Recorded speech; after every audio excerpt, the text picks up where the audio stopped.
everybody. I am here with the acting administrator of the FAA, Chris Rushalow. Today we want to talk about, give you an update on Newark. We have some telecom updates we want to deliver as well, and have a conversation about the big beautiful bill and how it relates to air traffic control and its modernization. But first, as we've watched the news today, we've seen what's happened in India with Air India Flight 171. Our hearts go out to the families of the victims who lost loved ones on that flight. At DOT and at the FAA, safety always comes first. And in this investigation, we are going to follow the facts. As the acting administrator will discuss, we're in the process of deploying a team from the FAA, from the NTSB. We also have GE and Boeing that are deploying their resources and investigators to India. I'll just note that India leads the investigation. We're there to provide any assistance that India may need as they go through which appears to be a somewhat lengthy investigation on this crash. With that, I'd like to turn it over to the acting administrator, Chris Rushalow, before we get into Newark Telecom and air traffic control modernization. Chris? Thank you, sir. Good afternoon, everyone. So again, like the Secretary said, I just want to say how deeply saddened we are by the crash in India today. Our thoughts and prayers are with the families who lost loved ones. As always, safety is paramount.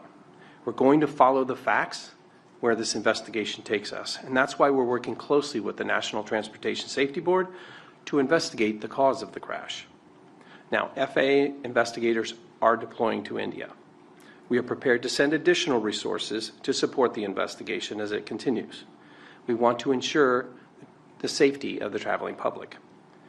I had the opportunity today to speak with my counterpart in India, the Director General of Aviation, and I offered him our full support as the investigation continues. I also want to explain briefly how the process works. We've been invited through a formal request to be part of the NTSB investigation, and we have FAA experts as part of that overall team going in to look at different factors that may be related to the cause of the crash. As NTSB leads the investigation, we will not hesitate to mitigate any risks we identify in that process. But I want to reiterate, it's very important to note, this is very early in the investigation, and so it's not appropriate for speculation at this time on what could have caused the investigation. As the Secretary said, we will let the facts lead us, and we will support the NTSB investigation and, of course, the Indian investigation as well, their version of NTSB. So that's what I've got on that right now, sir. And maybe just to reiterate, if there are initial factors of concern in regard to safety, as the administrator noted, we will be made aware and we will take action, because for us, safety is paramount. But whenever one of these planes go down, we take it very seriously and deploy every asset and resource at our avail to assist in those investigations.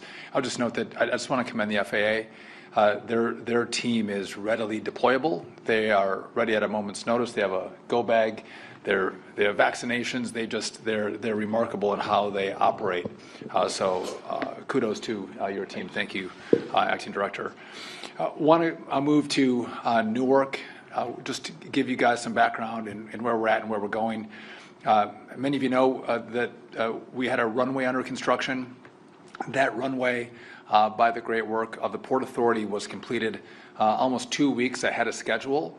That allowed us to shift and increase the number of flights that came out of Newark. Right now we were at 28 flights per hour. We've now moved that to 34. That was able to happen after that runway was not just completed, but the FAA certified the runway. In addition, we had a telecom problem. You saw and reported on the outages. We had a 30-second outage a couple of times, as well as the scopes went down and had to reboot, so their outage was 90 seconds. Verizon has done great work, record speed. They've laid a new fiber line for us between the Philly Tracon that controls the Newark airspace and N90, which is in New York. They've made this a top priority. Though that line has been laid, we go through extensive testing at the FAA, so that line is not live yet. That line we expect in late June, later this month or early July, that line will go live. But we also had an issue with how our software program had a glitch in it. So that software at the Philly TRACON was remedied, was fixed, and things have been operating relatively smoothly at Newark. The third component of the problem at Newark has been controllers. We're understaffed with air traffic controllers. We're short 3,000 air traffic controllers in the country right now. In Newark, at the Philly TRACON, we have 22 air traffic controllers. We had several that were on leave. The FAA has deployed another 22 controllers to the Philly TRACON. Now, these aren't just controllers that are coming out of the academy. Most of these controllers had been previously certified in different airspaces. So we anticipate that over the next several months, on a rolling basis, these newly deployed controllers in Philly will be certified in the airspace and be able to fully function as air traffic controllers, again, alleviating the pressure that we've seen from a lack of air traffic controller employees operating the Newark airspace. So basically, we had three things, all three components from the runway to the telecom to the air traffic controllers. They're either completed or they're on the version of being completed. And I just want to take a note that, and this is no offense to the FAA, Chris, but they don't always move at the fastest speed. They don't always get the best engagement from companies that do business with them.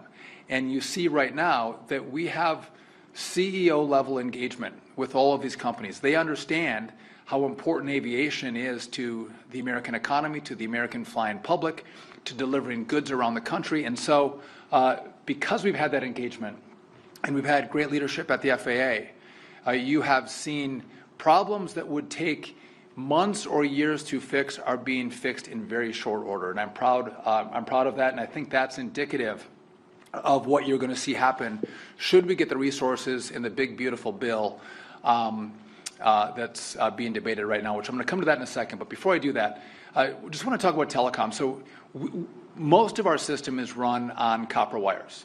Copper is old, copper is inefficient. Most of the rest of the world in the country have moved to fiber. But because we're one of the last institutions on copper, our telecom providers were charging us obsolescence fees, and they were able to do that per their contract. No one ever questioned it. Well, we have worked with our telecom providers, Lumen, AT&T, Verizon, L3 Harris, and other smaller providers to get them to stop charging us the obsolescence fees. Now, you might not think that's a big deal, but it was running to the tune of almost $800 million a year in obsolescence fees. Not in total telecom, just in the obsolescence fees. And so a lot of the FAA budget was being depleted because, and it's not just FAA, it's not just telecom, it was in all portions of this really old system. A lot of our money is depleted in keeping old systems functioning as opposed to being able to invest in new state-of-the-art systems. And so I just want to take a moment and thank and commend our telecom providers for giving us this break, not charging us the obsolescence fees, because they understand how important this build is for the American people. And the money that we save by not paying that additional cash to telecom is money that we have to invest in fiber and the rest of our network. And so I want to thank them for that. In regard to the big, beautiful bill, this is important. This is the only vehicle that is running that can fund air traffic control, is the big, beautiful bill. And I think it's actually the great, big, beautiful bill. The name changed today at the press conference, the great, big, beautiful bill. And in that, we have $12.5 billion that has been allocated for modernization of our airspace. And really important because what it's going to do is it's going to fund the transition from copper to fiber, right? So we're going to, and that's across the NAS, across the country. It's going to include radios and voice switches as well. In addition, it has money for brand new radar, all really important parts of how our navigation system works.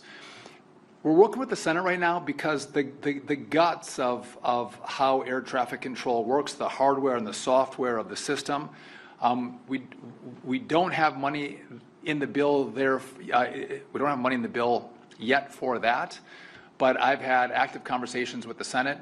They understand the problem. We're discussing with them additional dollars so we can actually deploy this other part that's really important to our air traffic control system, to build it brand new, to make it state of the art, to deploy every tool at our disposal into the air system, and again, make it more efficient.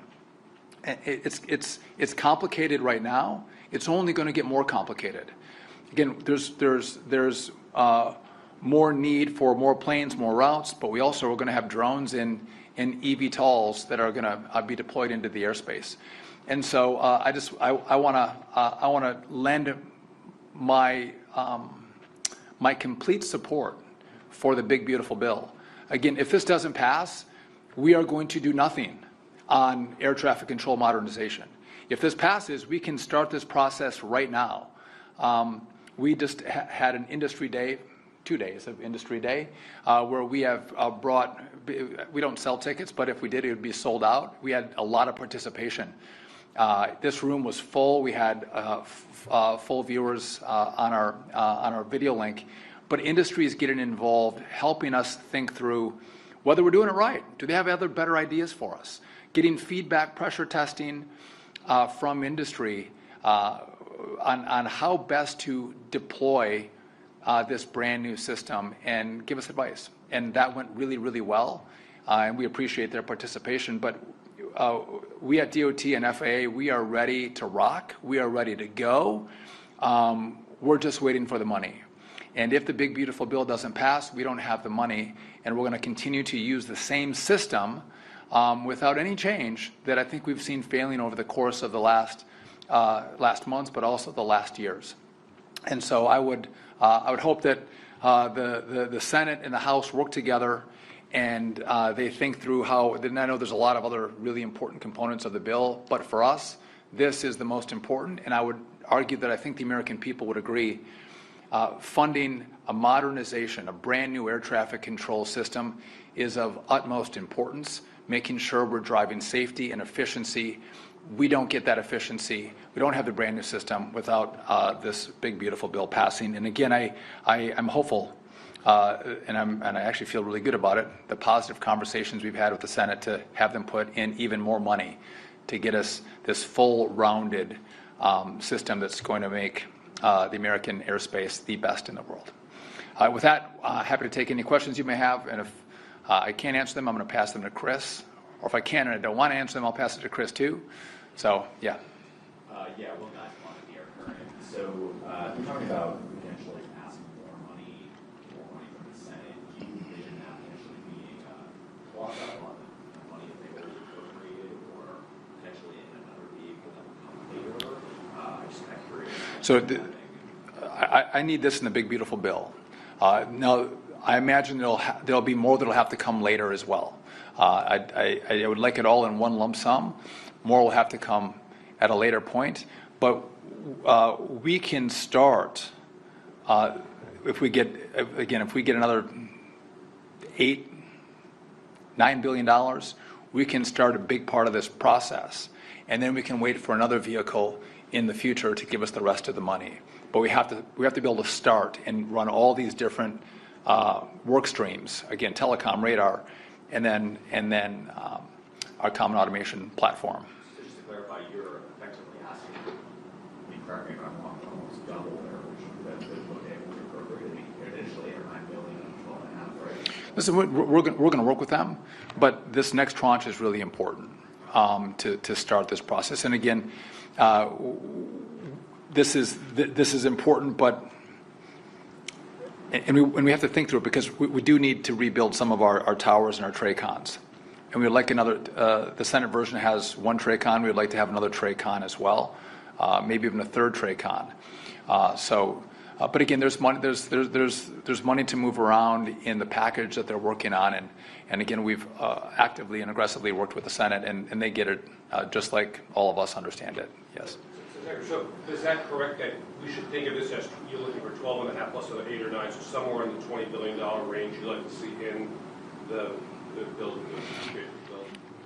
And yes, in the big beautiful bill. Yep. That's we want to see those numbers. And again, we can start if they don't give it to us. We got great work we can do, but we want a holistic approach here. And then after that, we'll have to come back for even more. Maybe it's a year and a half later to do the last phase of this build. But we are incredibly confident in the conversations we've had that we can do this on budget and on time. Again, there's a lot. The Congress does not have a lot of faith in the FAA. You just go back to Next Gen, and there was a lot of money that was spent and not a lot of deliverables. And I think if you look at what happened at Newark, you look at how fast we're engaging, the kind of involvement we have from CEOs. It's not just about their companies. It is in part, but it's about America. These are companies that care about the airspace, care about our country. They want us to be successful. You have a president that's engaged. You have a chairman in the House and the Senate, both engaged. You have never. This is a moment in time that you have never seen. This is the time to do it. And again, we'll start with what we get, which this start is really important. A little more would be even better. We'll come back and get the rest later if we have to. Yeah. Just sure. The Army real quick. So yesterday, the acting administrator and the Army and the NTSB briefed the Senate about this memorandum agreement with the Army. Senator Moran said, this is something you talked about, that this agreement that 3-star generals and some lower-level officers will no longer be taking Army transport around the area, and they'll be limited to much more senior officers. Are you satisfied with how this agreement is going to look? Do you think you can safely re-integrate helicopters into the airspace, and can you address the changes to around today? Well, I'll let the acting administrator address that first, and I'll come back later because he was actually in the meeting. Thank you, sir. And thanks for the question. So right now, just so we're clear, the Army's not flying in that airspace. And they won't fly in that airspace until we are able to sit down, finalize that memorandum of agreement, and make sure that we are comfortable from a safety standpoint that they are ready to proceed. So right now, they're not flying. We're not letting them fly until we fix that MOA. And at this time, I feel like we're in a good place with the Army. In terms of our communication, our collaboration, that's going well. But they won't be flying until certainly me and my team are satisfied, and we'll obviously confer and coordinate with the Secretary to make sure that we are all on the same page when we allow for a resumption of activities or operations. I wanted to ask, Allison Burstell from Bloomberg News, I wanted to ask for a clarification on the 34 arrival rate. Did that take effect today, or was it earlier this week? What was the date? Last week, was it? Yeah. Yeah. It was last week upon certification. So the runway was completed, but the FAA had to certify that it was certify the runway. And so when that happened, and I think you did that early as well, that was supposed to take 9 to 10 days. I think you did it in 7 or 6? 6 days. So again, people are moving very quickly, again, always with the backdrop of safety, but moving quickly to make sure we can accommodate the traveling public and safely in spaces like Newark. Okay. But the specific day when that higher rate kicked in was when we finally certified the landing system there on the second runway. So was that Friday? Last Friday, or? I'll get you the specific date. It was a week ago. I believe it was Friday. Okay. Some people are shaking their heads on the side here, so Friday. Okay. But we'll confirm that with you. Yeah. Ian Duncan with the Washington Post. So lawyers for Sam Salapur, who was a whistleblower from Boeing, who made some claims about manufacturing problems with the 787. They said today they've sent a letter to the FAA saying there's a completed and unreleased investigation that substantiates some of his claims about risk to the plane. Can you tell us what that investigation found, or if you're prepared to kind of release any of the findings? Yeah, I'm not aware of the letter that was sent. I'm certainly happy to take a look at that and confer with our counsel to see what we know about it, but I haven't received a letter today. And just on the Air India crash, I mean, you said you're prepared to mitigate any safety issues that you find. I take it that where we stand today, you haven't seen anything that would lead you to think the 787 fleet needs to be grounded or anything like that? I'd start with it's so preliminary, and we've seen the video on the dramatic video of the tragic crash. We have assembled a team, an expert team, to work with the NTSB and with the Indian authorities to investigate that. My point earlier was, as we proceed down this road with the investigation itself, if there's any information that becomes available to us regarding any risk, we will mitigate those risks immediately. Yeah, time for one more, guys. Meaning we don't keep that quiet. We don't, wait 2 years for a report to be released and then make safety changes. If there's a need for a change due to something that we learn on this crash, new information, we make those changes immediately because, again, safety is the top priority. Yes. Just to put a finer point on that, there's nothing now that there's lots of people flying on 787s around the world right now. Absolutely. There's no indication. No indication. Yeah, but we have no preliminary information. I just talked to Chair Hamidi from the NTSB today. We don't have that information yet. It's very new. Our teams are just going to deploy right now. As the acting administrator mentioned, we were invited to come over by India. They're good partners of ours. We work together really well. So they have to get on the ground and take a look. But again, right now it would be way too premature. Again, people are looking at videos and trying to assess what happened, which is never a strong, smart way to make decisions on what took place. One more. Yeah, just back to the budget discussion. So, obviously with the bill now in the Senate being quite different than it was when the House skipped, and then we'll go back to the House for additional reconciliation, and kind of curious for your appetite if they do end up adding another plus up, sort of your confidence level on the House also potentially agreeing to match that in the final bill. So the House has been fantastic. They have worked very closely with us. Chairman Graves fully understands what we're dealing with, and by the way, has seen the problems of the past on the lack of deliverables from a lot of money spent during Next Gen. And what we've talked through with him, what we've briefed him on, with his own ideas on what we should do, we are on the same page that this is the moment in time, and the infrastructure around air traffic control is such that we have to do it now. And so he gave us actually all the money that he could, which was the $12.5 billion. That was then matched in the Senate. But I do think there's some other resources the Senate can find, and that's why we're having that conversation with them. We had one today, and we're going to have that in the coming days. They want some more information from us. The Senate, like they do, they're pressure testing our numbers, and they should. But I'm grateful for the engagement they've had with us. But also, I'm very hopeful that they'll find more dollars to assist. But I want to be really clear that if the big beautiful bill doesn't pass, we can't start anything.